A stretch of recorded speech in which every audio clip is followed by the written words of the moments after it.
জন্ম 1 ফেব্ৰুয়াৰি 1969 ইংৰাজি। জন্মস্থান উলুবাৰী, গুৱাহাটী, অসম।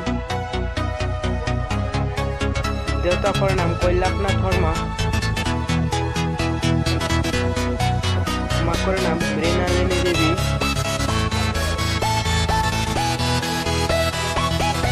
স্ত্ৰী ৰিঞ্চি ভূঞা শৰ্মা। সন্তান দুজন ক্ৰমে সুকন্যা শৰ্মা আৰু নন্দিল বিশ্ব শৰ্মা। বৰ্তমান আৱাস জালুকবাৰী, গুৱাহাটী, অসম।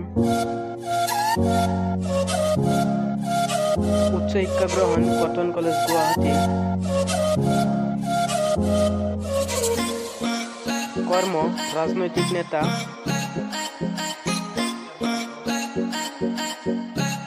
প্ৰথম ৰাজনৈতিক দল ভাৰতীয় জাতীয় কংগ্ৰেছ।